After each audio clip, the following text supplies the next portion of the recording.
Hey guys, it's Dana Sack here, your automation and systems specialist with I2I Hype, and I'm really excited. Today what we're going to discuss, it was a question that came up and it was asked of me of what are my deal breakers in business.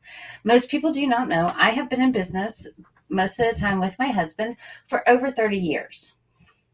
I know that kind of throws you into the whole thing of, oh my gosh, Dana, how old are you? I am 49. I met my husband, and when we were 19, well, I was 19, he's older. We were in a computer store. So I've run a computer store. I've run an eBay business. I've run an Amazon FBA business. I've even run a farm and started a farm from zero. So what are some of my deal breakers in business? And this business that I have has actually evolved over the last 13 years. And over the last 13 years, it's really kind of scary of what has been included in it and how it has evolved into this business where I actually have team members.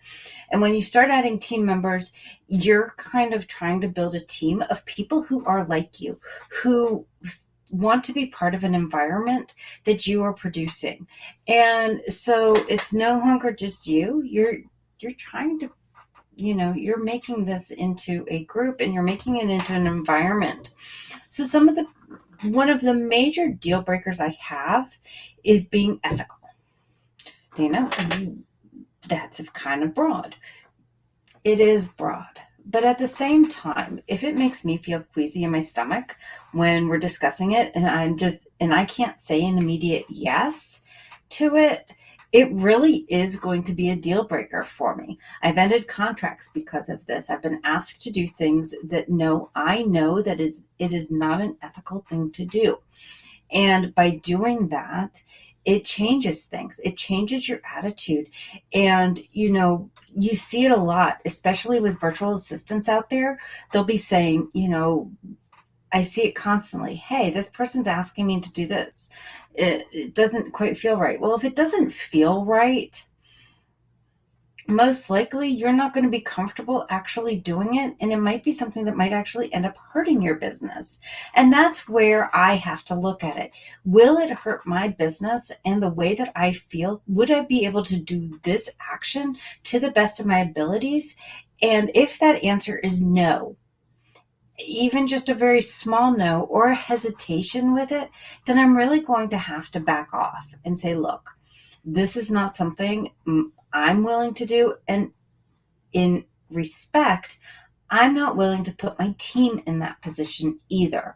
They should not be asked to do something that has made me feel uncomfortable because I'm supposed to be the leader. So if you're in any type of business, if you're in a business where you're working with people online constantly, you have to establish where your boundaries are. And this was actually my word for 2020 was boundaries. I needed to set boundaries so that I had time to actually work on everything. And I wasn't responding to people constantly.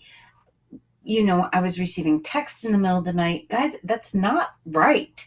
And as a business owner, you would not want to receive texts in the middle of the night. So why the hell are you texting other people? So it gets to that point, okay, well, what makes you feel kind of almost icky?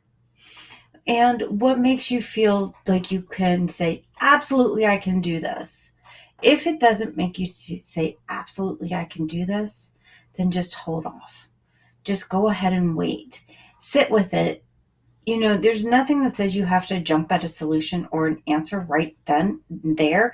And if a company or anyone is trying to hire you and they want an answer right then and there, that also makes me kind of feel a little bit queasy. Unless I know that this is something I actually wanted in the first place, such as with some coaching programs. Do I want this? Guys, I do not go into a sales call with a coach if I'm not planning on doing something about it. And if I do not know the amount and I do have to wait on it, I am planning on taking action, but when I can take action might have to be delayed. So, but then if they're sitting there and saying, but you have to do this now, no, I really don't. And that goes into the ethical part of it. So go ahead and when you're feel free to question it. This is your business.